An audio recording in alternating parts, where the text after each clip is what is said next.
I built better than 400 structures in my working life, and I was wrong about the most important one I ever saw. That doesn't sit easy at 71. A man who has spent 40 years with a square and a level in his hands tends to believe that he knows what good building looks like. I believed it. I had reason to. There are cabins still standing in 3 counties that I framed with green lumber and a borrowed adze before I owned proper tools, and they are straighter today than the day I raised them. I am not a man who made careless mistakes. But there is a kind of mistake that has nothing to do with carelessness. It is the mistake of a man who has learned one way of doing a thing so thoroughly over so many years that he has lost the ability to recognize a better way when he is standing directly in front of it. That is a harder mistake to name. It took me a long time to find the right word for it. The word is assumption. I am telling you this at the beginning because it is the honest place to put it. Everything that follows is a story about a woman who did not make that mistake. And I want you to understand before we go any further that I am not a disinterested party. I built the cabin that failed her. I am the man who looked at her walls and saw a flaw that was not a flaw. I am the man who nodded and drove away and went back to work. And she, alone, with 3 children and a Wyoming winter coming, built something that I could not have designed if you had given me a week and a clean sheet of paper. Her name was Katrina McCauley. Most people here called her Kat. She died 2 years ago, in the fall of 1919, and the service was smaller than it should have been. I sat in the 3rd pew and listened to the right words being said and thought about the wrong ones that had been said 30 years before and about the things that had never been said at all. This is my attempt at the right ones. Late, but offered. I want to tell you first about the problem because the problem is the beginning of everything.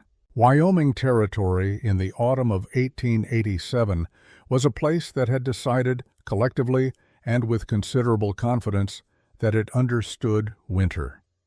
The men who had come out from Ohio and Pennsylvania and Virginia had built their cabins the way they had always built them, vertical planks or hewn logs, a stone chimney at one end, a plank floor over bare ground, windows that let in light and let out heat with equal enthusiasm. They had done this in the East and survived. They saw no reason to do otherwise here. The chimney was the center of the philosophy. A good chimney drew well. A good chimney meant a good fire. A good fire meant a warm room. This was the entire theory of frontier warmth, and for most winters it was adequate. Not comfortable. Adequate. You burned a great deal of wood. You stayed close to the stove. You wrapped the children in wool at night, and you got through to March. The wood was the variable that nobody liked to think about too carefully. A family in a standard cabin needed, in an ordinary Wyoming winter, somewhere between 7 and 10 cords of firewood. That is a significant volume of material, each cord being 4 feet wide, 4 feet high, and 8 feet long. And it had to be cut, split, hauled, stacked, and kept dry months before the cold arrived. A man who worked steadily from July could manage it. A family with enough hands and a good woodlot could manage it. A family that had lost time to sickness or poor harvest or any one of a dozen misfortunes that the frontier distributed without sentiment. That family was already calculating how cold they were willing to be and for how long. What almost nobody understood, because nobody had reason to ask the question, was where all that heat was going. A roaring iron stove in a pine plank cabin does not warm the cabin. More precisely, it warms the air inside the cabin temporarily while the fire is burning, and that warmth immediately begins moving toward everywhere the air is not warm. It moves through the plank walls, which are thin enough that you can feel the cold radiating from them in January if you stand within 2 feet. It moves up the chimney where a column of hot air rises and escapes into the sky along with the smoke. It moves through the floor, which sits directly on frozen ground, and conducts that cold upward without interruption. It moves through the window glass, through the doorframe gaps, through every imperfect joint in a structure built quickly by men who were thinking about getting the walls up before the first snow, not about where the heat would go after they lit the first fire. You were not, in other words, heating a room. You were heating the sky. You were burning wood to warm an outdoors that had no interest in being warmed, through walls that had no interest in stopping it. And so you burned more wood, and the sky remained cold, and the wood ran out. This was the problem. It sounds simple, stated plainly. It was not simple. It was the condition of life for 300 people in and around Lander, Wyoming, every winter from the first settlement, and not one of them had thought to call it a problem. It was just winter. Winter was what it was. You endured it. Katrina McCauley thought to call it a problem. But I am ahead of myself. She came to Wyoming in 1878 with her husband Alastair, who was from the same island she was, Lewis, in the Outer Hebrides of Scotland, and who had the particular kind of ambition that flourishes in men who have grown up poor in beautiful places and want, above all, to own land. He was a decent man. I knew him reasonably well. He had a handshake you could trust, and a chest that troubled him in the winters from the first year they arrived, though he did not complain about it and would not hear it mentioned as a concern. I built their cabin in the spring of 1879. 160 acres on the Lander Basin, good grass, a clean draw with water, 2.5 miles northwest of town. Standard construction. I was proud of it at the time. Planed lumber, tight joints, a chimney that drew cleanly on the first try. They moved in that summer with Duncan, who was a baby, and Kat already carrying Fiona. She walked the exterior of the finished cabin once, slowly, running her hand along the exterior wall, and then went inside without comment. I thought nothing of it then. I know now what she was measuring. She was measuring how much heat it would lose. What I did not know when I built that cabin, what nobody in this territory had told me, because nobody in this territory knew it, was that Katrina McCauley had grown up in a house that had been keeping people warm for 600 years. The black houses of the Hebrides are not primitive shelters. They are the result of 15 centuries of people living on an island where the Atlantic wind comes in without mercy, and the winters are long, and the peat is the only fuel, and there is not enough of it. There is never quite enough. And so you learn, generation by generation, through the accumulated intelligence of survival, how to keep the heat you have. She had grown up helping her uncle repair these structures, not as a curiosity or a courtesy, as a trade. On Lewis, women knew how buildings worked because buildings were the difference between living and not living, and knowledge that critical does not observe the convention of keeping to one side of the family. Her uncle taught her which stones held heat and which ones merely blocked wind, and how to tell the difference by the weight and texture of them. He taught her why the walls were built in 2 rows instead of 1, and what went between them, and why it mattered.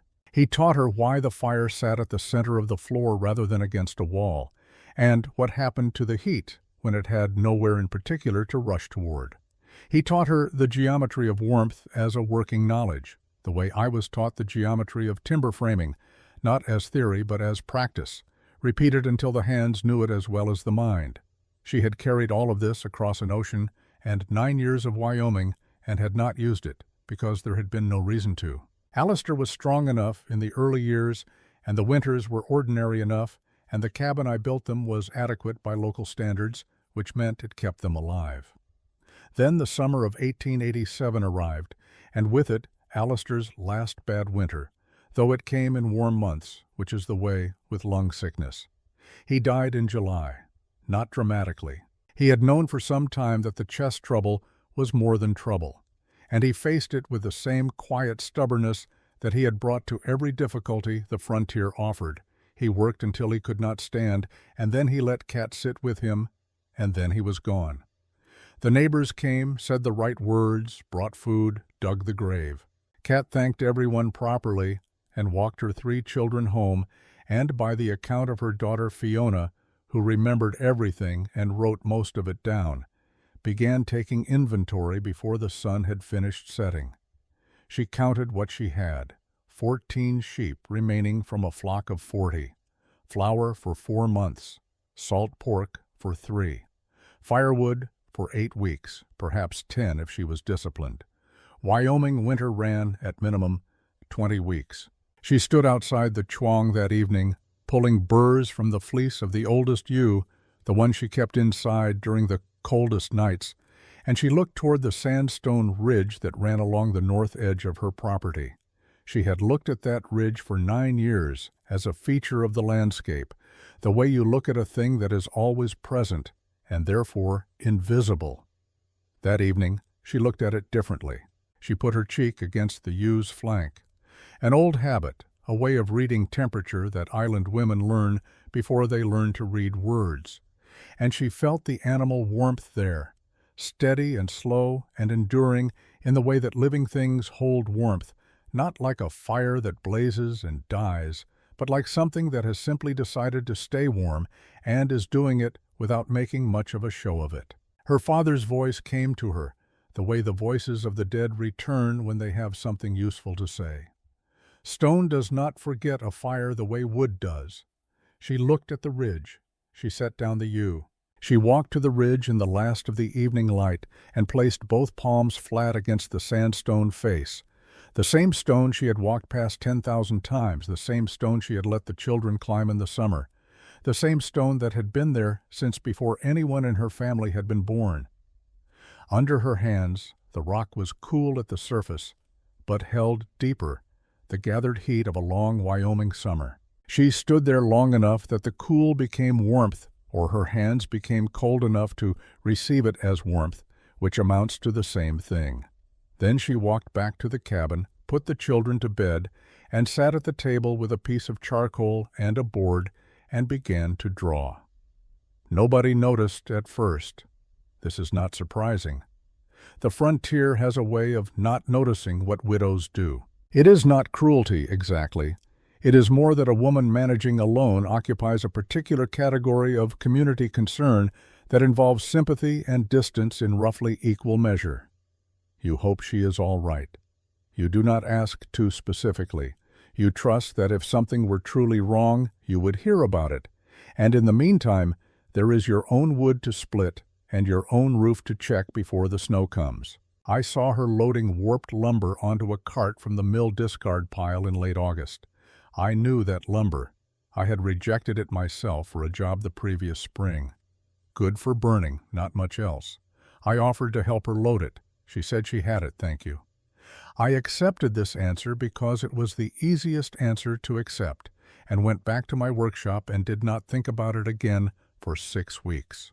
What she had bought for the price of 3 months of wool, negotiated directly, without asking anyone whether the price was fair or the purchase wise, was the raw material for a wall that none of us in the territory had ever thought to build. She did not ask permission to build it. She did not announce what it was. She did not invite any opinion about whether it was a sensible approach to the problem she had not yet told anyone she was trying to solve. She simply began. And the town of Lander, Wyoming, went about its business, splitting its wood and caulking its gaps and preparing for another winter the way it always had, and paid no particular attention to the low stone structure rising on the Macaulay property 2.5 miles to the northwest. Not yet.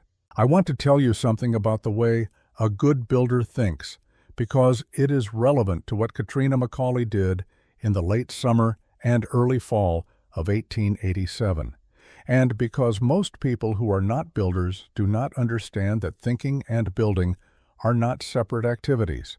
They happen at the same time, in the same hands. A man who has built enough structures does not work from a finished plan. He works from a direction, and the plan reveals itself in the doing of it, correcting as it goes, the way water finds its level, not by calculating the landscape, but by moving through it. Kat was that kind of builder. I did not know this about her in 1887. I learned it afterward, in pieces, from Fiona mostly, and from the structure itself, which is the most honest record a builder leaves. What she drew on that board the night of Alistair's inventory was not a blueprint. It was a set of questions with answers attached. The questions were practical. What do I have? What can I get? What does the cold do? And what can I put in its way? The answers came not from books. There were no books on the Macaulay property that addressed the thermal properties of sandstone, but from a house on an island in the North Atlantic that she had not stood inside for 9 years and would never stand inside again. The Taig Du, the Black House. Her father's house, and his father's before him, and the house of every family on Lewis going back to a time before anyone thought to write such things down. She had not thought of it as architecture. She had thought of it as home. But home, for a woman who had learned to lay stone beside her uncle at the age of 12, carries a structural memory that does not fade simply because you have crossed an ocean and taken up residence in a pine plank cabin on the Wyoming plain. She knew that house with her hands as much as with her mind. She knew the weight of the stones her uncle preferred, dense, dark, slow to warm in summer sun, which meant they were already doing what stone does with heat, pulling it inward rather than letting it scatter. She knew the gap between the two wall faces and what filled it and why. And she knew this not as a principle she had read somewhere, but as a thing her arms had done, carrying the material, packing it in, patting it level, while her uncle watched and said nothing unless she was wrong. She knew the roof, which was not a roof in any sense the Wyoming Territory would recognize, not boards, not shingles, not anything that tried to be impermeable. It was earth. Turf cut from the hillside in thick blocks, laid grass side up over a lattice of timber and bark, 8 inches deep and then more, heavy enough that a child could walk across it, and the house below would not notice. The weight was the point. The depth was the point. Heat that rose from the central fire passed into that ceiling and was held there, absorbed, metered out slowly through the night in the way that a body holds warmth after the blankets are pulled back, not forever, but far longer than anyone who had never lived beneath such a ceiling would think possible. And she knew the fire itself, where it sat, why it sat there, every stove I had ever built, every hearth, every firebox in 40 years of Wyoming construction sat against a wall. This seemed natural. This seemed correct. A fire against a wall is a fire that has a place, that is contained, that is not in the way of the room's life. The heat it produces rises and goes up the chimney, because that is where the chimney is, directly above, waiting for it. On Lewis, the fire sat on the floor at the center of the room. There was no chimney in the conventional sense. There was an opening in the roof, a slot in the turf, small enough that the smoke found its way out gradually, not rushing, not drawing hard, but seeping upward the way water seeps through sand, slowly and with friction. And because it moved slowly, because it was not hurried up a vertical column and expelled into the sky, the heat that smoke carried stayed longer. It lingered in the room. It warmed the stone of the firebox, which warmed the floor around it, which warmed the people who sat there, who slept there, who lived their entire winter lives within arm's reach of a fire that was smaller than anything a Wyoming homesteader would have considered adequate. Smaller fire, more warmth. This was the paradox that the island had solved over 6 centuries, and that the Wyoming plain was still burning through wood, trying to avoid. Kat understood this. She had always understood it, the way you understand things that were taught to your hands before your mind was old enough to question them. What she did on that board with her charcoal, in the hours after her children were asleep and the inventory was complete, was translate that understanding from the language of Lewis Nice and Atlantic wind into the language of Wyoming sandstone and North Plain cold. It was not a simple translation. The materials were different, the landscape was different, the available labor was different, but the principle did not change. Principle does not change with geography. Heat moves from where it is toward where it is not. The question is only how fast you let it go. She spent 3 days walking the sandstone ridge before she chose her site.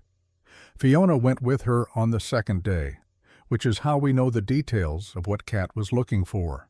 The girl was 10 that September, 11 by the time the structure was finished, and she recorded the walk in the particular way she recorded everything, not as a diary, but as a set of observations, written on a scrap of board with a charred stick because paper was for letters and schoolwork and not for notes about which rocks her mother was pressing her palms against and why. What Kat was looking for, according to Fiona's record, was a stone that did not warm evenly in the sun. Most people, touching a sun-facing rock on a Wyoming September afternoon, expect to find it warm. It is warm, but there is a difference, and a practiced hand can feel it, between a stone that is warm at the surface because the sun has heated its face, and a stone that is warm throughout because it has been pulling that heat inward all day and storing it. The first kind will be cold again by morning. The second kind will not. The second kind is the one Kat wanted. She found a section of the ridge's face, south-facing, partially sheltered from the northwest by a natural bend in the rock, where the sandstone ran dense and close-grained and held the afternoon's heat in a way she recognized. She stood there with both hands flat against it until she was certain. Then she paced out the ground below it. She was looking for the depression, 3 feet lower than the surrounding grade, 15 feet across, and she found it where the ridge met the flat and the soil had settled over years of snowmelt. Below grade meant below the worst of the wind's reach. Below grade meant the earth itself working for her rather than against her. She drove a stick into each corner of the space she intended and went home. Duncan was 14 that fall. He was, by every account, including his own told many years later, not a boy who asked a great many questions. He was the kind of boy who watches carefully and works steadily and keeps his thoughts to himself until he has finished thinking them, which in some men takes decades. He had Alistair's build, broad, through the shoulders early, the kind of physical competence that arrives before the judgment to use it wisely, and he had his mother's habit of silence in the presence of work that needed doing. She told him one morning in early September, "We are building a warm room for the animals and for us, and we will start by cutting stone from the ridge." He picked up a chisel. "This is not a small thing. I want to be precise about it. Cutting sandstone from a natural outcrop is not skilled masonry, but it is heavy, repetitive, exacting work, the kind that gives you blisters in new places because your hands are doing motions they have never done before."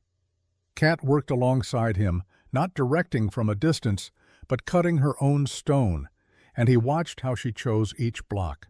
Not the largest, not the most convenient, the densest. She would tap a section of face with the back of the chisel and listen, the way I listen to a timber joint, by tapping it and hearing whether the sound is solid or hollow, and she would cut there or move along the face until she found a note she recognized. By the end of the first week, Duncan was listening too. The outer wall went up first, 2 feet thick, dry-laid without mortar, each stone fitted to the one below it so that the wall's weight distributed without gaps. This is not simple. It is the kind of work that looks simple from 20 feet away and reveals itself as highly particular when you stand close and see how each stone is canted slightly to shed water, how the corners are locked with alternating courses, how no 2 vertical joints align across more than 2 courses of stone. I examined this wall later, professionally, and I will tell you plainly, it was better work than most of what I have built with mortar and a level. Kat laid it by eye and by hand, and it stood. The inner wall rose parallel, set back 14 inches from the outer face. Here she was more exacting, because this was the wall her family would live against, and its inner surface needed to be as smooth and even as she could make it. No protrusions, no gaps, no places where cold could collect. Between the 2 walls, nothing yet. That would come. The setback arrived in the 3rd week. She had prepared the fill material, a mixture of river clay dug from the bank of the draw, dried grass cut from the prairie at the end of summer, and the season's wool combings, the rough fiber the sheep leave on fence posts and brush when they rub against them. She had also, and this was the element I found most interesting when I learned of it later, collected loose pumice from the dry creek bed on the east side of the property. There are volcanic deposits in the country north and west of Lander. The Wind River territory has them. And the creek, over seasons, carries small pieces south and leaves them in the gravel bars. She had known this pumice was there for years. She had never had a reason to collect it. Pumice is a stone that is mostly air. This is its nature. It forms in volcanic events where gas is trapped in cooling rock, and the gas becomes pores, and the pores become the majority of the volume. It floats in water. It is light enough that a woman can carry a useful quantity in her apron. And because it is mostly air, it does not conduct heat. It holds it barely and releases it slowly, which is exactly the behavior she wanted in the fill between her two walls. She mixed the pumice with the clay and grass and wool combings in a ratio she worked out over 2 trials and packed the mixture into the 14-inch space between the walls in layers, tamping each layer with a length of alderwood before adding the next. The first attempt failed. She packed it too dry. The clay had not enough moisture to bind the pumice and grass into a coherent mass, and when she tested the fill by building a small fire inside the unfinished shell on a cool October morning, she found that heat was passing through the wall too quickly. She could feel it at the outer face within an hour, which meant it was escaping. She stood with her hand on the outer wall and felt the warmth there, and understood what it meant. The fill was cracked through, channeling heat along the fault lines she had inadvertently created by using dry material. She removed the fill from 3 courses and examined what she had packed. The cracks were visible once she knew to look for them, thin lines where the clay had contracted as it dried unevenly, leaving passages the heat could find. She went back to the draw. She wet the clay differently this time, adding water slowly and working it with her hands for longer than seemed necessary, until the clay moved the way bread dough moves when it is right, elastic, cohesive, reluctant to tear. She added the pumice in smaller quantities and mixed it more thoroughly. She increased the proportion of wool combings, which bound the mixture the way fiber binds plaster, giving it tensile memory so it could flex slightly without cracking. The second batch held. It was in early October that I stopped my wagon. I was coming back from the Halverson property, where I had spent 2 days rehanging a barn door that the previous summer's work had set too shallow in the frame. I was tired and thinking about supper and not paying particular attention to the Macaulay place as I passed it, which I had done a dozen times that fall without stopping. But something made me stop. It was the wall. The outer wall of the structure she had been building. I could see it from the road, low and thick, not yet at full height, running parallel to the sandstone ridge. I had seen it before, in passing, and registered it as something a widow was doing with the lumber she had bought in August, which I had already decided was none of my business. What stopped me now was the second wall. The inner face, visible above the outer, because the inner was slightly shorter at this stage of construction, running parallel but separate, and between the 2 walls, a filled gap that I could see had been packed with something.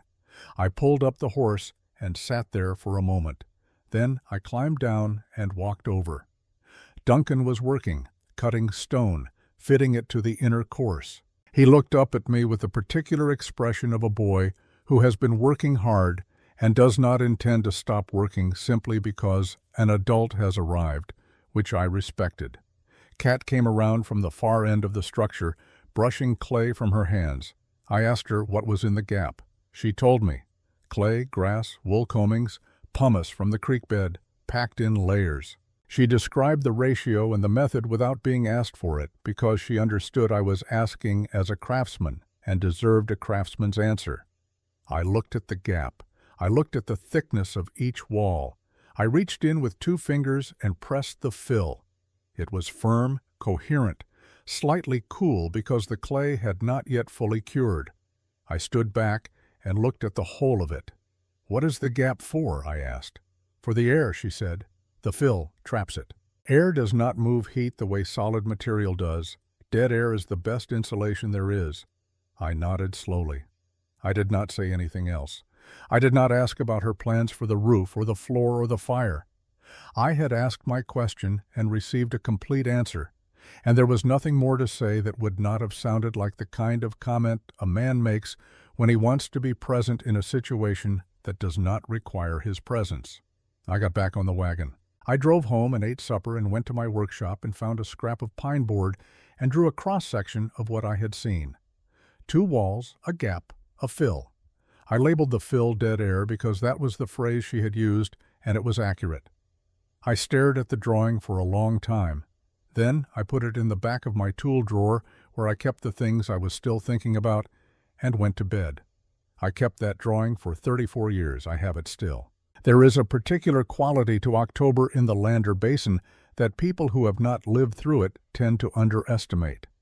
It is not the cold that gets you. Not yet. October in Wyoming is something more subtle and more dangerous than cold. It is the suggestion of cold, the way the temperature drops 15 degrees between noon and sundown and climbs back by mid-morning so that you spend your days in a kind of false reassurance, your shirt damp with work sweat at 2 in the afternoon and your breath fogging at 8 the following morning, and the gap between those two conditions widens by a degree or 2 each week. And then one day in November, the mid-morning warmth does not arrive, and it does not arrive the next day either, and winter is there, fully present, without having announced itself in any way you can point to and say, "There, that was the moment." I have watched a great many homesteaders make their critical mistakes in October. Not in January, when the cold is undeniable and forces action, but in October, when it is still possible to tell yourself you have time. The man who decides to cut his last 2 cords of wood next week instead of this week because next week the weather looks to hold, that man has made his January mistake in October, and January will collect it with interest and without sympathy. Kat McCauley did not make October mistakes. In this, she was unlike nearly every other homesteader I knew in 30 years of building in this territory, and I include myself. She understood from the beginning that the structure had to be finished before the first hard freeze, not the first frost. Wyoming frosts in September, and you cannot build to frost. The first hard freeze when the ground begins to lock, and the clay she was using for fill and mortar would no longer cure properly, but would instead freeze in whatever state it happened to be in, full of moisture, and therefore vulnerable to the expansion and cracking that frost does to wet material. After that point, any work she did on the walls would be work done badly, and bad walls built in haste before winter are worse than no walls at all. They give you confidence you have not earned, and confidence you have not earned is a way of borrowing against a debt you will pay in February. She had, by her own calculation, and Fiona wrote it down, because Fiona wrote everything down that seemed like it might matter, 6 weeks from the day she began cutting stone to the day the first hard freeze would make further work impossible. 6 weeks to build 4 walls, a roof, a floor, a central hearth, a smoke vent, and whatever she decided to put between herself and the entrance. She worked every morning from first light until an hour before she needed to start the evening meal. She worked on Sundays after church while her children played along the ridge. She did not work at night, not because she was not willing, but because working stone in darkness is a way of injuring yourself that you cannot afford when you are the only adult on a 160-acre homestead with 3 children and 14 sheep, and no one coming to help if you break something. Duncan worked with her every morning and every afternoon when school released him. By the 3rd week of September, he had stopped needing to be told which stones to cut and which to leave. This is a thing I have observed in every apprentice worth keeping, the moment they stop asking and start knowing. Some men never reach it. Duncan reached it in 3 weeks, which suggested something about the quality of his attention that his mother likely knew already, and I only understood later. Fiona came on Saturdays and kept her records. Baby James, who was 3 and therefore a liability near stonework, was left with Ruth Halverson on Saturdays, an arrangement Ruth had offered without explanation and Kat had accepted without ceremony, the frontier's particular form of neighborly exchange in which the help is given without making the recipient feel the weight of it. The roof was the problem that nearly stopped everything. The walls reached their intended height, 7 feet at the peak lower toward the entrance, which Kat had designed to face east-southeast, angled to catch morning sun on the vestibule face while keeping the solid back wall toward the prevailing northwest wind. The roof logic she had brought from Lewis was sound. Timber crossbeams, a layer of bark, packed earth over that, and sod cut from the prairie to hold it. What she had not fully accounted for was the weight. I learned this from Duncan years afterward, over a long evening in which he proved to be his mother's son in the quality of his recall for structural detail. The roof material she had assembled, green timber from the sawmill's scrap pile, cottonwood bark stripped from deadfall along the draw, earth from the depression she had excavated when laying the floor, was heavier in aggregate than the calculation she had made when designing the crossbeam span. She was not wrong about the individual materials, she was wrong about how they would behave together, wet, before the earth and sod had dried and settled into the compressed mass she intended. The first crossbeam she tested deflected, not dramatically, an inch at the center, under a load she simulated by having Duncan stand on it, which is a crude but effective method of load testing that any practical builder has used when a proper test weight is not available. An inch of deflection in a 7-foot span is not catastrophic. It is also not acceptable in a roof that will carry 8 inches of packed earth, plus prairie sod, plus whatever snow accumulates on top of that, which in a Wyoming winter is a number you do not want to leave to chance.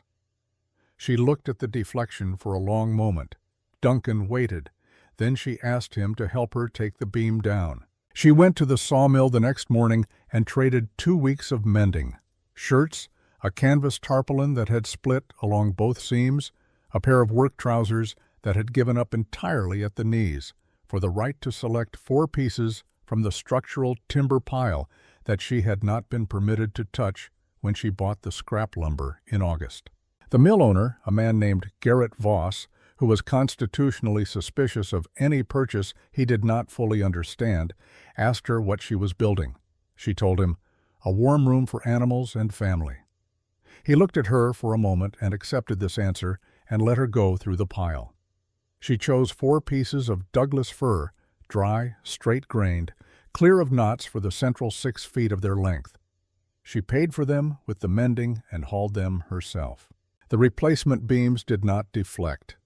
But the week she had spent on this problem, identifying it, deciding, going to Voss, making the trade, waiting for the right weather to reinstall, was a week she had not spent on the roof surface itself. And the calendar had continued without her, the way calendars do. It was the first week of October. She had 2 weeks left before the ground began to lock.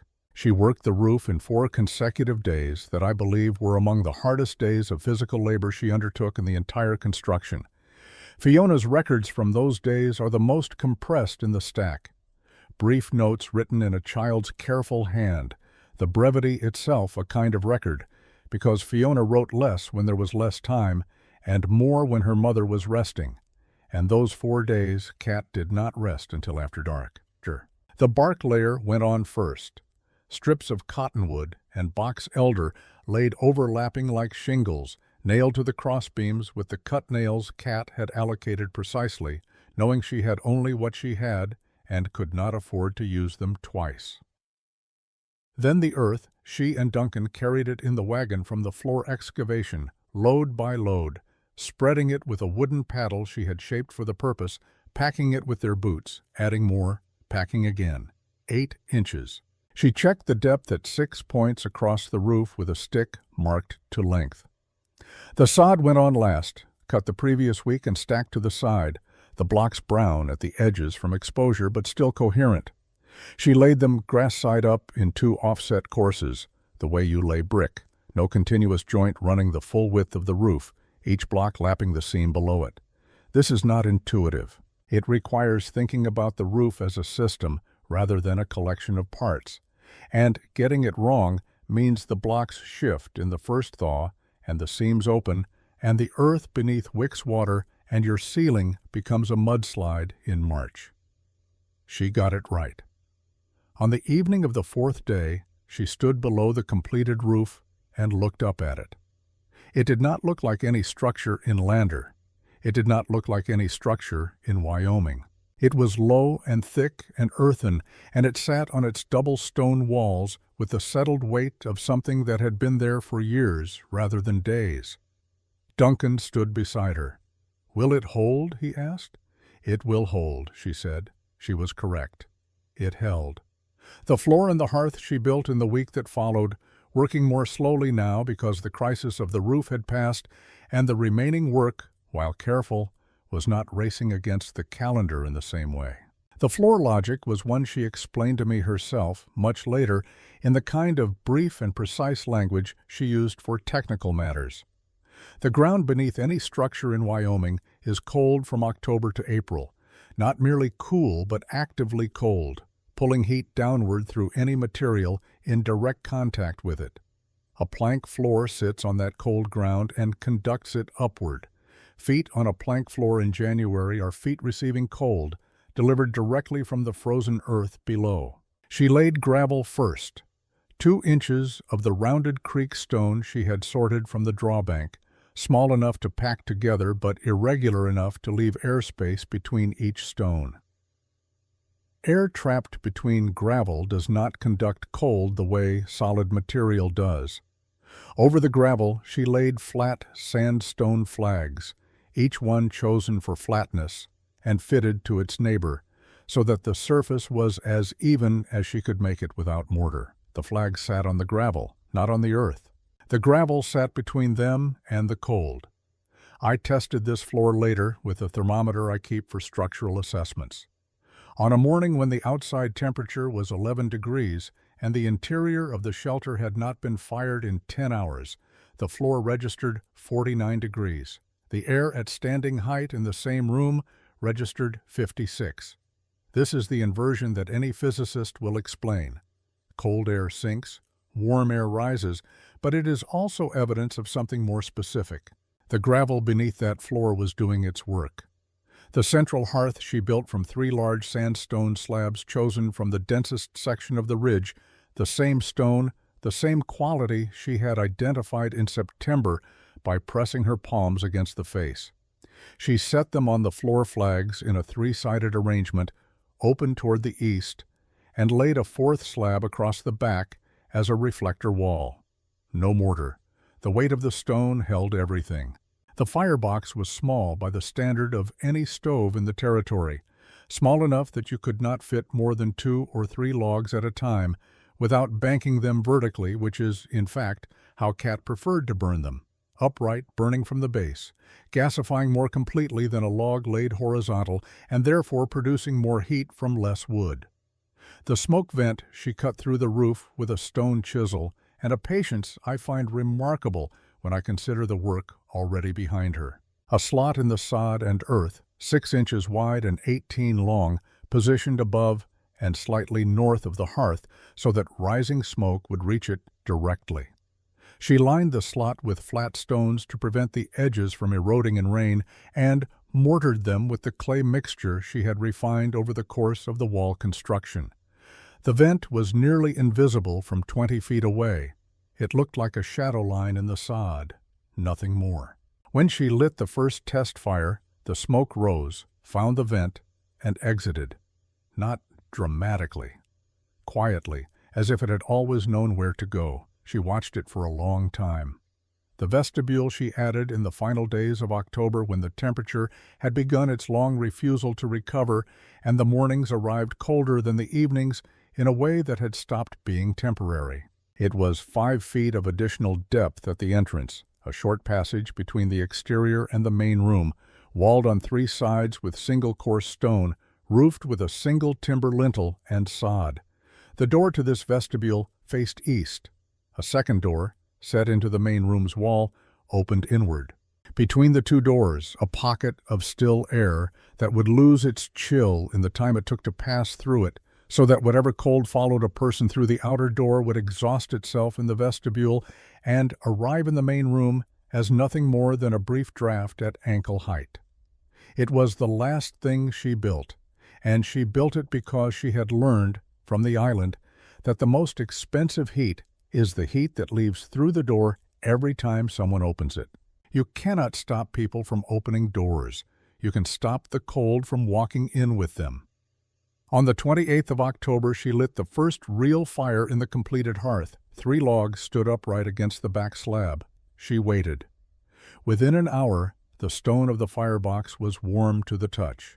Within 2 hours, the inner wall of the shelter, the wall she had faced carefully, the one her family would live against, had begun to release heat back into the room, not as a directed warmth like the face of a stove, but as a surrounding, even sourceless warmth. The warmth of a room that has decided to be warm rather than a room that is being forced into it by a fire. Fiona, who had come with her, stood in the center of the room with her arms slightly away from her sides and her eyes closed. "It feels like the kitchen in January," she said. Back home. She meant Lewis. She had been 2 years old when they left Lewis. Kat looked at her daughter. She did not say anything. She went back to tending the fire. Outside, the weather was reaching conclusions of its own. November arrived in the Lander Basin that year with the particular cold efficiency of a season that has been patient long enough and does not intend to be patient any longer. The morning temperatures fell below 0 in the second week and stayed there. The draw behind the Macaulay property froze from the banks inward and was solid through by the 20th. The sandstone ridge, which had been warm under Kat's palms in September, was cold now, cold at the surface, the summer's accumulated heat finally exhausted after 2 months of steady withdrawal. But the fill between the walls held what it held. The earth of the roof held what it held. The gravel beneath the floor held what it held. The stone of the hearth, fired every evening, released through the night what it had absorbed. In the town of Lander, 2.5 miles east, people were counting logs and finding the numbers smaller than they had expected, and the winter larger.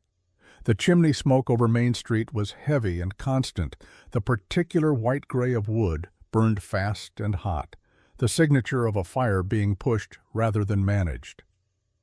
I was one of those people. I burned through my November allocation in 3 weeks and told myself December would be different, by which I meant I would be more careful, by which I meant I would be colder and call it discipline. 2.5 miles northwest, in a structure that the town had largely stopped mentioning because there was nothing new to say about it, Kat Macaulay moved her 3 children in on the 3rd of November with their blankets, their table, their 2 chairs, their cooking pots, and her sewing kit. She lit the morning fire. 3 logs. She would not use more than that for 2 weeks. Outside, the cold continued its long preparation for something worse. The 12th of January, 1888 began warm. This is the cruelest thing I know about that day, that it began warm. 35 degrees at first light, the sky clear and pale blue, in the way that Wyoming sky goes pale in winter when the cold has temporarily released its grip, and people across the territory woke to that relative warmth and made decisions they would spend the rest of the month regretting. Barn doors left open, coats left on their pegs. Children sent to school without their heaviest wool because the morning felt forgiving, and the schoolhouse was not far, and it would have seemed excessive, would have seemed like worry for its own sake, to bundle a child against a morning that felt almost like March. By 10 o'clock, the cloud line was visible on the northwest horizon. Low, fast-moving, darker than ordinary storm cloud, the darkness that comes when a front carries ice crystals already formed at altitude, already organized, already committed. By noon, the temperature had fallen 15 degrees. By 2 in the afternoon, you could not see the building across the street. Wind at 50 miles an hour, carrying snow horizontally, the kind of snow that does not fall but moves, parallel to the ground, filling every gap it finds. By midnight, the temperature stood at 22 degrees below 0. I know these numbers precisely because I recorded them. I kept a thermometer on the exterior wall of my workshop and a journal beside my stove, and that winter I wrote in it every evening because I had the feeling, the particular unease of a man who understands weather through the materials it acts on, that the winter of 1887 to 1888 was going to require documentation. What I wrote in the journal entry for January 12th was this: storm arrived noon, wind from northwest, severe, temperature falling faster than I have recorded in 14 Wyoming winters. Workshop stove cannot maintain 50 degrees interior against this wind. Burning oak split, which I had reserved for February. No choice. Across town, people were making similar calculations and coming up short. The Cates family burned through their remaining month of wood in 4 days. Reverend Cates, a man of genuine practicality beneath his pastoral manner, authorized the burning of the church's spare pew lumber on the 3rd day of the storm, because the congregation had nowhere else to gather, and a gathering place that freezes its congregation is no gathering place at all. He told me this himself, later, without embarrassment. It was the right decision, and he knew it, but the knowing did not make the burning of church furniture sit easily.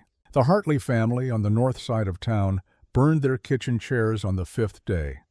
Their iron stove, pushed beyond the rate it was designed to sustain, developed a crack in the firebox wall that let smoke into the room, and they spent one night with the door cracked open to breathe, losing what heat they had built over hours in 20 minutes of necessary ventilation. They did not crack the door a second night. They chose smoke over cold, which is the choice frontier families make when both options are bad and one of them is survivable. A girl named Margaret Pearson, 9 years old, stepped outside the schoolhouse on the 2nd day of the storm to retrieve a coal bucket from the lean-to 12 feet from the door. The visibility was 0. She walked in the wrong direction. Her brother found her 40 yards from the schoolhouse 3 hours later, conscious, coherent, and frostbitten on both hands. She lost 2 fingers. I am telling you her name because her name deserves to be in this account. She is alive now in 1921 and teaches school in Rawlins, and I imagine she thinks about coal buckets differently than she once did. This was the storm. This was what it cost. 2.5 miles northwest, in a room built into a depression below a sandstone ridge, Kat McCauley heard the weather change before it arrived. Fiona wrote it down. Mother went outside at 9:30 and stood for a while, and came back in and said, "Bring the sheep inside now." We asked why. She said, "The air smells different." We brought the sheep inside.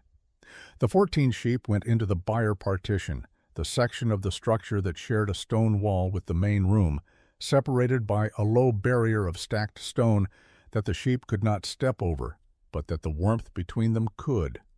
Kat latched the outer door. She added 2 logs to the hearth, stood them upright against the back slab the way she always did. She filled the water pots. She checked the smoke vent from inside. Clear. She checked the vent from outside. Clear. And already the wind was beginning, just beginning, to find its direction. Then she came in, latched the inner door of the vestibule, and sat down at her sewing.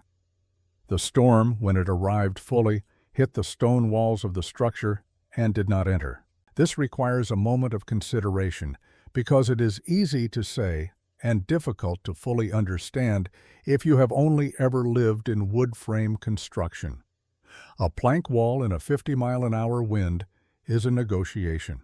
The wind finds the gaps, the imperfect joints, the spaces around the window frames, the place where the chimney meets the roof, and it enters through them, not dramatically, but persistently. A steady infiltration of cold air that displaces warm air and forces the stove to work continuously just to maintain the loss. You are not heating a room, you are racing the wind, and the wind does not tire. Stone walls 2 feet thick, dry-laid, tight, with 14 inches of pumice and clay filled between 2 faces, do not negotiate. The wind found no gaps because there were no gaps in the sense that wood construction creates them. The sound changed inside. Fiona recorded it as the storm sounds like it is happening in another room. And in a sense, it was. The cold was outside. It was being kept outside by the simple, ancient, patient mechanism of mass.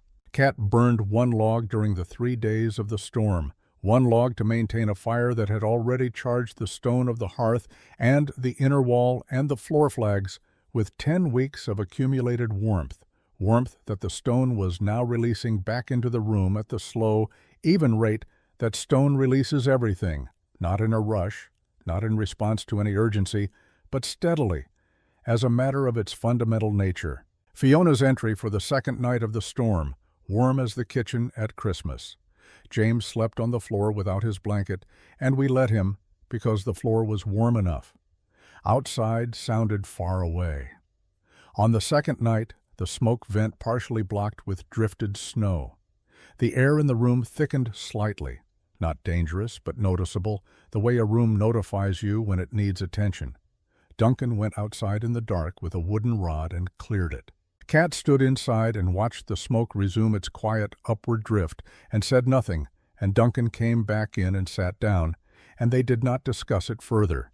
He was 14 years old, outside in -20 darkness, and he did what needed doing. Some lessons the frontier teaches without your permission. On the morning of the third day, Kat opened the outer door to a blue sky and a stillness that felt almost fraudulent after 3 days of wind. 12 below zero and clear. The snow settled and glittering and undisturbed except for the single line of tracks she made walking to check the sheep. 14 sheep, all present, all standing. She looked at the remaining woodpile. She had burned, in 3 days of the worst storm in 14 Wyoming winters, 1 log. She went back inside and made oatmeal. It was Fiona who started what happened next. She did not intend to start anything. She was 11 years old and had been keeping careful records all winter, and she had, by the 3rd week of January, a stack of wooden scraps 4 inches thick, each one covered in her careful, compressed notation, temperature descriptions, fuel consumption, weather conditions, the behavior of the sheep, the behavior of the smoke vent, the temperature of the inner wall, at various hours. She had kept these records because keeping records was what her mind did when it was paying attention to something, the way another child might have drawn pictures or made up stories. She took them to Ruth Halverson on a Saturday in late January because Ruth had asked her the previous autumn when she came to collect James on Saturdays what Kat was building out there. Fiona had explained then. Ruth had listened carefully and asked 2 questions and not said what she thought. Now Fiona brought the records because she thought Ruth would want to see them, the way you bring a book to someone you know would appreciate it. Ruth read every entry. She sat at her kitchen table with the scraps arranged in order and read them in sequence, moving her lips slightly over the temperature descriptions, reconstructing the winter from a child's precise and unsentimental language. When she finished, she sat still for a moment. Then she put on her coat and walked to my workshop, which was 2 miles in the other direction, and knocked on the door. She told me what she had read. She did not editorialize. She gave me the numbers: 1 log during the storm, 3 logs in 3 days, interior temperature described consistently as equivalent to a heated indoor space throughout the worst cold snap in recent memory. She told me about the wall construction, which Fiona had also recorded in the kind of specific detail that suggested the girl had asked her mother careful questions and received careful answers. I listened to all of it. Then I said, I need to call a meeting. The meeting was in the first week of February in the church, which had replaced its burned pew lumber with benches borrowed from the school. I presented the numbers to whoever came, 31 people, which was most of the adults in the settlement who were not bedridden or too proud. I wrote the numbers on the board behind the pulpit.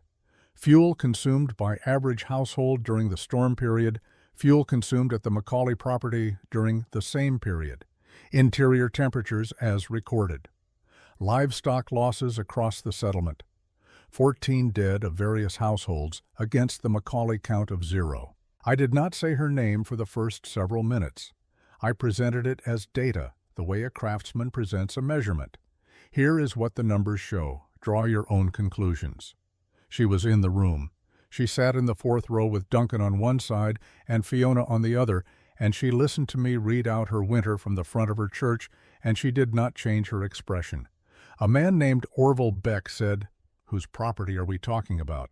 I said, "The Macaulay place, northwest." He said, "The stone thing, the widow's stone thing." I said, "Yes." He sat with that for a moment.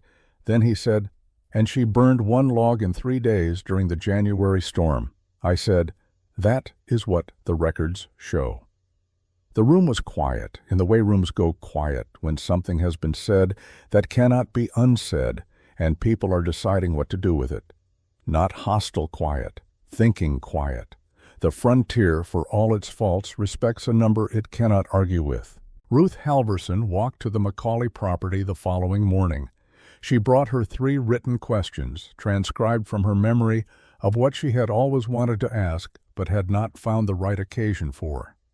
She went through every element of the construction slowly, touching each component, pressing the fill between the walls, standing in the byre, and looking at the shared wall between the sheep and the living space. She asked her questions, and Kat answered them, and Ruth left without ceremony and spent the summer rebuilding her sheep byre according to what she had learned. She never attributed it publicly. She never needed to. Warren Holt sent his foreman. The foreman built Holt a cattle shelter that winter, working from second-hand information, and it worked, not as efficiently as it would have if Kat had built it, or if Holt had come himself and asked his own questions, but well enough that no cattle died the following winter, which was the only metric Holt was measuring. He told people it was good building practice. He did not say where the practice came from. Cobb built 3 structures that summer with thicker walls than his previous standard. He told his clients it was better construction. He was correct. He did not explain where he had reconsidered his standard or why. The spring accounting was the number that stayed with me longest. Not the temperature records, not the fuel ratios, not even the image of those 31 people in the church going quiet when I wrote the numbers on the board. It was this. Most families in the settlement had burned twice their anticipated fuel supply and emerged from that winter with nothing in reserve and some with debts they would carry for 2 years. 3 families abandoned their claims entirely and moved east. Kat Macaulay, with 4 people and 14 sheep and a structure she had built in 6 weeks from salvage lumber and creekstone and pumice and her own 2 hands, emerged from the worst winter in a generation with 3.5 cords of wood still stacked outside the entrance. 3.5 cords. I have done the arithmetic of that number every winter since, and it does not get smaller.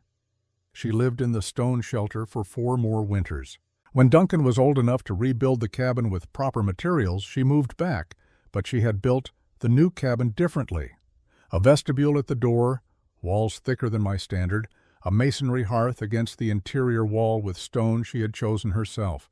She incorporated everything she knew into it and lived in it warmly for the rest of her life. The stone shelter became a byre and equipment store. No one lit a fire in it after 1892. She died in the fall of 1919. The service was quiet. I sat in the 3rd pew and said nothing that was adequate and went home. Last December, I rode out to the Macaulay property.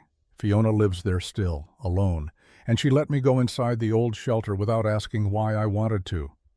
The roof had partially collapsed in the northwest corner. Frost heave over 30 years had shifted the outer wall course there, let moisture into the sod, and one winter the weight of snow had finished the process. The interior was dim, dusty, untended. A family of mice had made use of the byre section. The central hearthstones were still in place, black with the residue of fires burned 30 years before. I had brought a thermometer, professional habit. I always bring a thermometer. The exterior temperature that afternoon was 17 degrees. Inside the abandoned shelter, no fire lit in 6 years, roof partially open to the sky in one corner, I measured 47 degrees, against 17 outside. in a damaged, abandoned structure that no one had tended since the last century. The fill between the walls was still intact. I checked with the same 2 fingers I had used in October of 1887, pressing into the gap through a section where the outer course had shifted enough to allow access.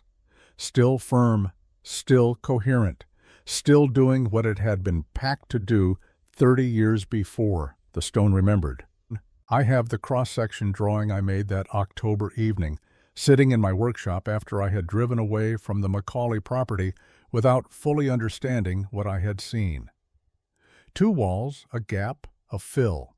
34 years in the back of my tool drawer, folded once, the pine board slightly warped at the edges. I have built better than 400 structures in this territory. I keep that drawing because it is the best education I ever received in my trade, and I received it from a woman standing in a construction site in Wyoming with clay on her hands, who answered my question in plain language and did not wait for me to understand before she went back to work. She did not explain herself to people who had not asked. She did not seek an audience for what she knew. She built a thing that worked, and she let it work, and she kept her children warm and her sheep alive, and her wood stacked through the worst winter anyone in 3 counties could remember.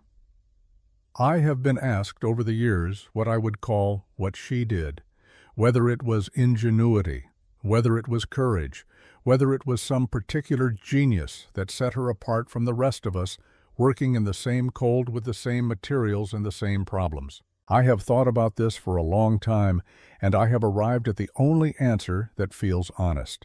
She built a better wall than I did. That is what I would call it. I have spent 40 years learning to say that clearly, and I find that the clearer I say it, the more it means. The stone is still there. Go look at it if you want. Take a thermometer. It will be warmer inside than you expect.